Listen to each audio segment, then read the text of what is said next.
We're going to continue with some more fun techniques with the Emboss It. And one of the things I really like to do with it is press it through different types of fabric.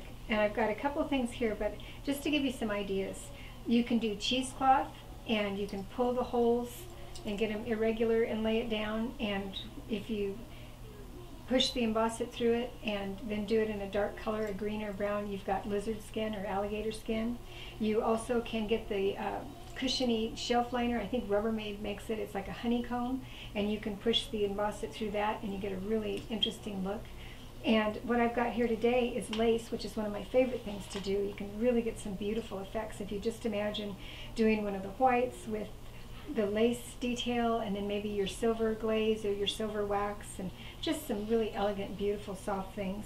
Or you could do pink with black. And another thing we've got is burlap, burlap is so hot right now in decor, and how fun it is to actually get the burlap texture on your piece of furniture or your cabinetry just by pushing the Emboss It through it. So we're going to do a couple things with these today.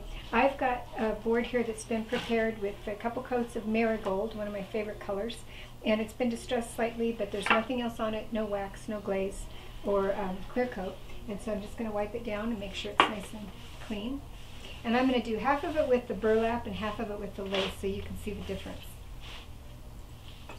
And we think that if you do this and then go throw your lace right in the wash machine afterwards on hot, you can use it time and time again. I wouldn't use a really heirloom piece of lace or fabric that you don't want to throw in the wash machine, but with this, just go in and wash it right away and you can do it again.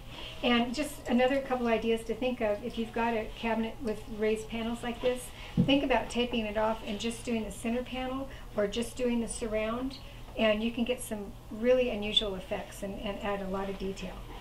So let's do the lace first, because that's one of my favorites. I'm not going to worry about the scalloped edge because I want a clean edge here, so I'm just going to tape on the top and get a straight line. And then I'm going to tape again up here to make sure that it holds.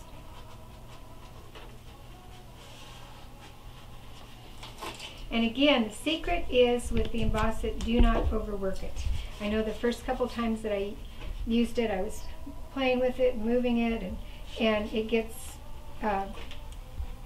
pushed under your medium, whether it's lace or stencil. It gets pushed under and it blurs the lines and you don't get a real clean effect, and it keeps it from puffing up properly the way it should. You don't want a lot of movement in it. Like sometimes when we do a glaze or crowning touch or the wax, you want to see the hand in it, you want to see the movement. With this, you don't. You want to have it just be as smooth as you can do it. So I think what I'm going to do on this is do the raised area so you could see what we would have.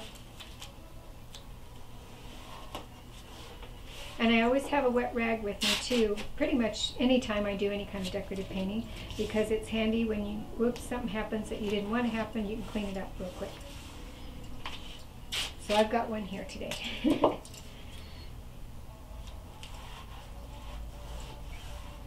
And I'm going to do one more here just to make sure that it's nice and tight.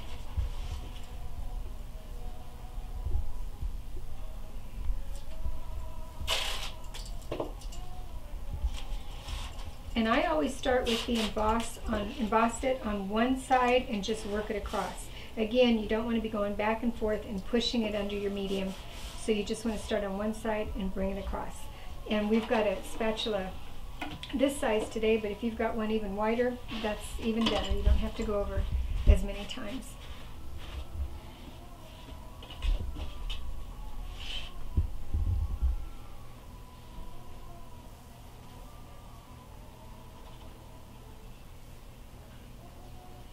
If you're doing furniture or cabinetry professionally, this is going to put you ahead of your competition, because you'll be able to do something that is really unusual and professional looking, and not a lot of people do.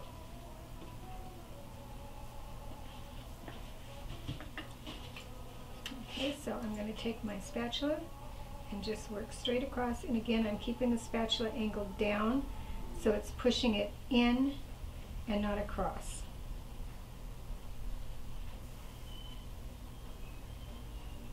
because I just want it to go right through that lace and not get smushed around.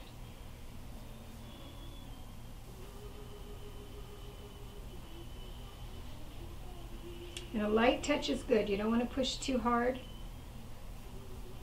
and get a big mess.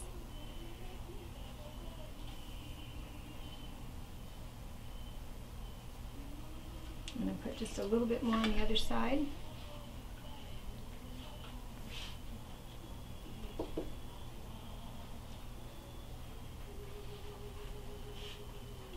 Great product because it's so thick that it stays where you want it to stay. A little bit there. Oops.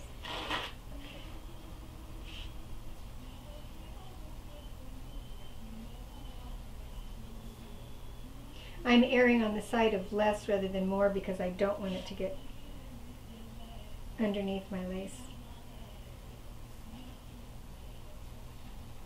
Okay, and that's it. I don't want to keep going over it and having a mess.